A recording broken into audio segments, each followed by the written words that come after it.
pour leur carrière, mais aussi pour leur liberté, comme le cas de Babacar Ndiaye l'a encore démontré, parce qu'ils ont décidé de se placer du côté des déshérités. Ces individus doivent être protégés, ils doivent savoir que nous sommes à leur côté, que nous ne les lâcherons pas, et que chaque fois qu'il faudra prendre un risque, y compris s'il s'agit de traverser des milliers de kilomètres et de se confronter à des mandats d'arrêt internationaux iniques et injustifiés, ils nous trouveront de leur côté. Je laisse la parole à mon confrère et nous répondrons ensuite à toutes les questions que vous souhaiterez nous poser.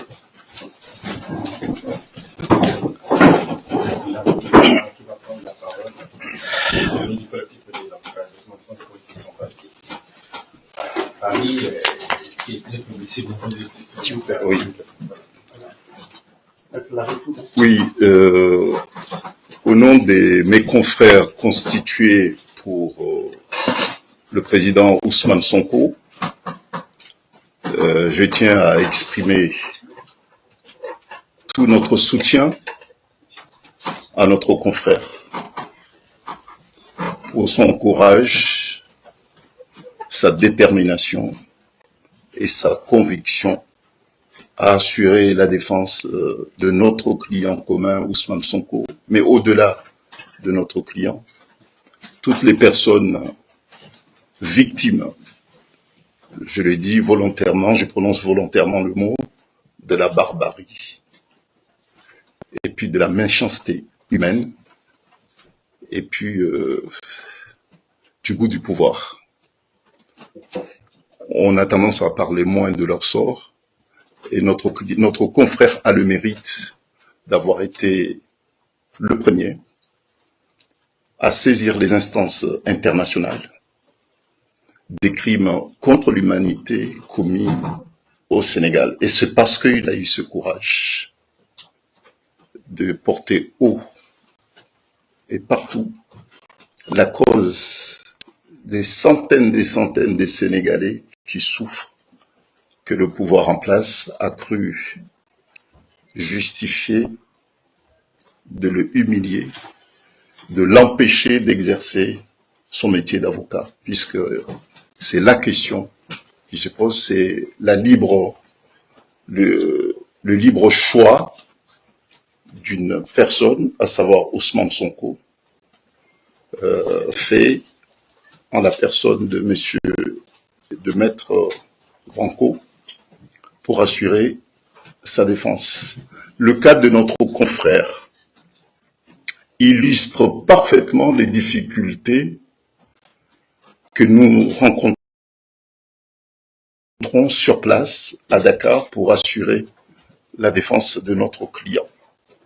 Nous ne sommes pas libres, alors que c'est le principe fondamental à toutes les sociétés démocratiques pour assurer la défense de notre client. Je tiens quand même à le rappeler, la veille d'un procès sur une diffamation, un délit de diffamation auquel notre client était prévenu, alors qu'il est arrivé à Dakar, la veille pour assurer, au même titre que nous, la défense de M. Ousmane Sonko, notre confrère a fait l'objet d'une interdiction de rentrer sur le territoire du Sénégal, a été reconduit aux frontières.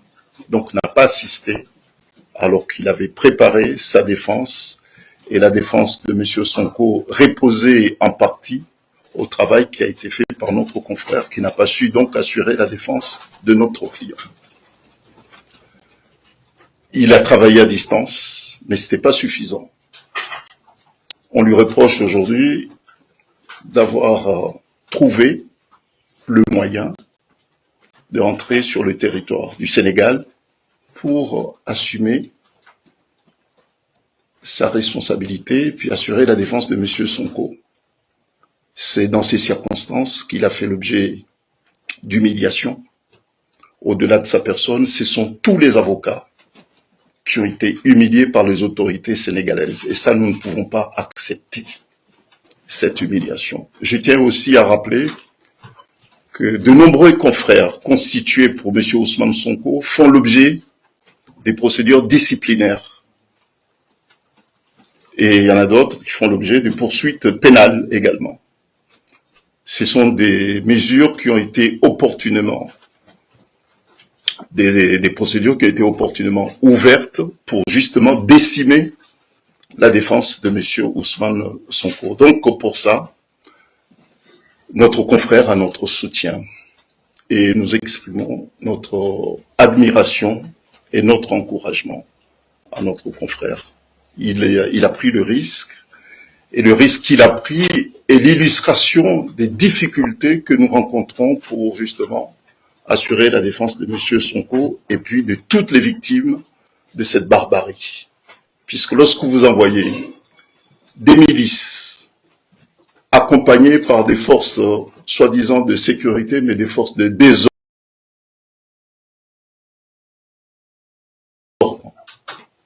pour tuer froidement, au vu et au su de tous, des manifestants, c'est que ce régime n'a rien de démocratique. L'état de droit au Sénégal a été volontairement liquidé par le régime actuel. Nous avons l'habitude de parler du Sénégal comme étant l'exemple même de la démocratie d'un régime. Et là, ce n'est pas le cas. Il y a une liquidation de toutes les valeurs héritées par ceux qui ont bâti ce grand pays qu'est le Sénégal. Et ça, nous ne pouvons pas accepter. Il est difficile, effectivement, de parler de la situation pénale de notre client sans glisser sur le volet politique, et mon confrère a bien fait de le dire.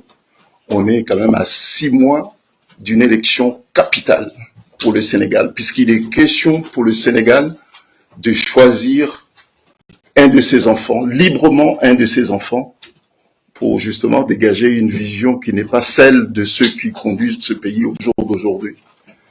Et celui qui est le favori de tous les sondages fait l'objet depuis 2 ans d'un harcèlement judiciaire, d'un harcèlement policier, d'un harcèlement, je dirais même militaire, pour les pousser à bout.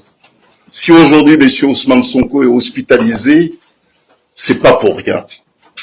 Puisque accumuler autant de pression, accumuler autant d'harcèlement judiciaire, policier et toute forme d'harcèlement, accusé des faits d'une extrême gravité,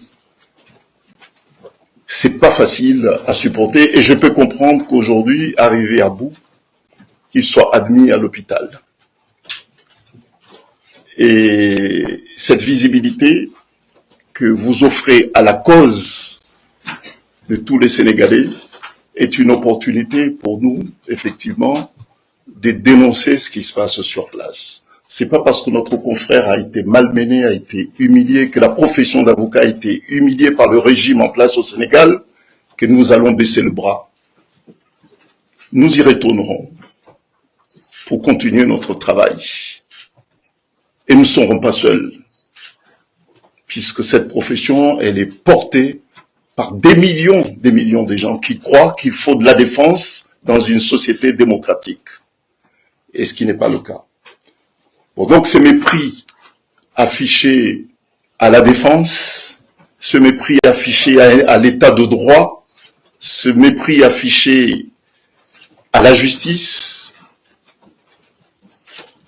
aura une réponse. C'est notre détermination et notre volonté infaillible pour assurer la défense de M. Sonko et puis des autres Sénégalais qui souffrent en ce moment de ce déficit démocratique, de ce déficit de droit dont est victime ce pays. Il y a effectivement, et mon confrère a bien fait de le dire, il y a une solidarité des peuples. Et puis il y a aussi une convergence des luttes pour les libertés et la démocratie en Afrique. Notre client a le mérite d'être l'un des piliers de ce combat. Et ce combat maintenant est partagé par tous les 54 pays d'Afrique. Il y a des Ousmane Sonko qui se réveillent dans tous les pays d'Afrique. Et ça, personne ne peut empêcher ce vent de liberté. Et nous nous devons, en tant qu'avocats, effectivement accompagner ceux qui, en Afrique, partout en Afrique, aspirent à ce grand changement. Voilà. Est-ce que vous pouvez revenir plus précisément sur les circonstances de votre arrestation en Mauritanie?